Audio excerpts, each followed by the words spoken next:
Hi there, this is Josh McKinnon with McKinnonHomes.ca, brokered by eXp Realty, and today we're talking real estate forms, specifically the exclusive buyer representation agreement.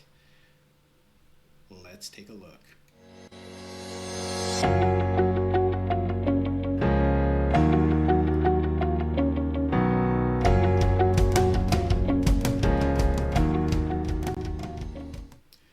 All right, the exclusive buyer representation agreement. What is it? Well, let's take a look. It's the best way for me to explain. The exclusive buyer representation agreement is a contract.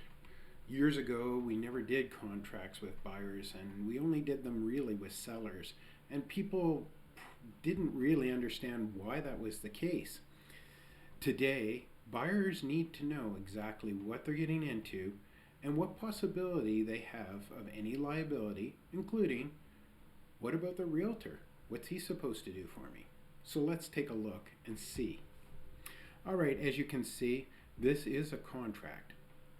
The brokerage goes in here, and here the buyer or buyers go. And then we have a talk about what the property is that you would like to buy. Now, this ranges because sometimes people are not sure exactly what they want to purchase. So we will do a complete interview with you to help understand exactly what your needs are to make sure we can actually do the job. All right, a little further down here, our agency relationship. So this gives us exclusive rights to assist you in helping you buy based on your search. And we appoint, well, it would be Josh or Anita or both of us to help you. Okay, so we put a start date. And normally we're supposed to do this as soon as we can. But sometimes we're waiting to see if we want to work with you, and you may be waiting to see if you want to work with us as well. We put an end date, and we don't go very long because normally if you're pre-approved and you're ready to go, you only have 90 days to purchase a property at that rate and to make sure that everything happens. So normally our contracts are about 90 days. That should cover everything. All right, it shows here our responsibilities. So we're to be impartial with you. We're to make sure, as designated agent, that we represent your needs and that we follow whatever policies and procedures our brokerage has.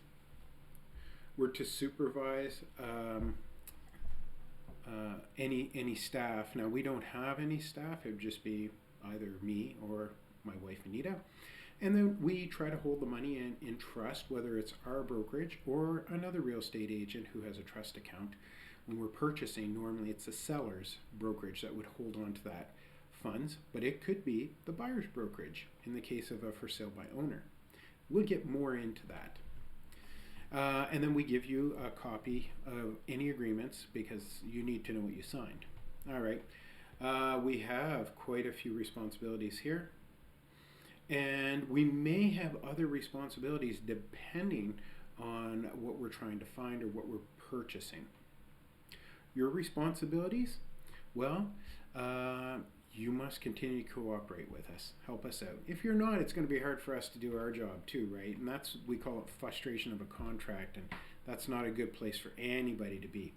But you can see here that if you have any problems, just talk to us about it. It's the simplest thing. All right. Try to give us as much financial data as you can. So your mortgage broker or bank can't really facilitate sometimes everything for us. Sometimes they'll ask you to sign a piece of paper that allows them to speak to me about certain things so that I know exactly what we're doing. And during this agreement, and normally 90 days after, we have a holdover period, we call it, because if we put time and energy in, we want to make sure that even if we find you something after that, that we're good to go. So, all right, our fee. This is something we used to tell every buyer. They would say, what does it cost to hire you? And we would say, the seller pays.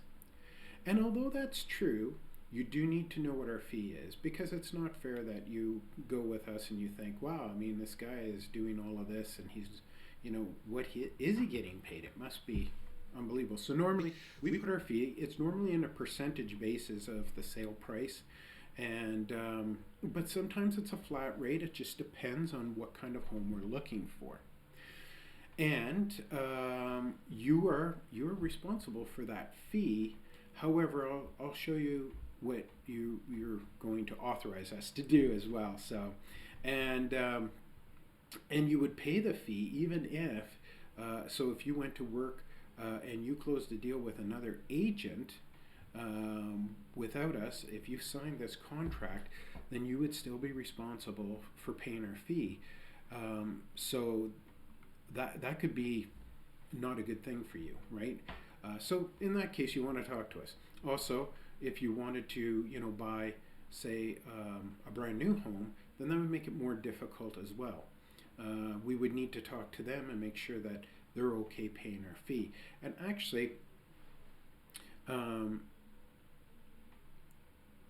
you actually get us, it says here that in 8.4, this is an important clause, you authorize us to ask the seller's real estate brokerage or seller, if the seller does not have a brokerage, to pay our fee. What that simply means is that the seller, we're going to ask them to pay the fee. And if it's an MLS listing, we'll actually know what the fee is. And if it's different than what we charge, we'll let you know. And obviously, if it's a for sale by owner, we may have to negotiate with the seller. And if they don't want to pay all the fee, we would talk to you about that as well. So there are ways around all of that, and those things would be discussed at the time. But you need to know that that is one important thing, that even though we tell you what the fee is, you are going to be kind of off the hook as long as we can get the seller to pay. And if they won't pay, we'll let you know before we even write a contract. We're not going to go down a road where you're like, wow, I can't believe that all went so well, and then you're like, what? And then you get a bill. That's no good. All right. If you change your mind, it says here you must reimburse us for reasonable expenses. We don't normally put anything here. The reason is because if you do change your mind, and it could be for a number of reasons, we're not going to hold you captive to paying some kind of fee to us to get out of the contract. If you want to go to work with another agent, now that's something completely different. But we wouldn't want to do that. And also, if that's the case, maybe it's something that we've done, and maybe we'd like to make sure that we fix that problem, whatever it is, so we can continue working together. There may be some times that we put additional terms in. So say, for instance, you're looking for a particular home and it may be very difficult to find. You may ask, well, can you do other marketing? And our fee may change, and there may be a portion that you would have to pay. But if we had to find a home that maybe wasn't even listed yet, then that would be something that maybe we would have to talk about. So all these things come in here. The main reason is so that you understand that we actually do get paid.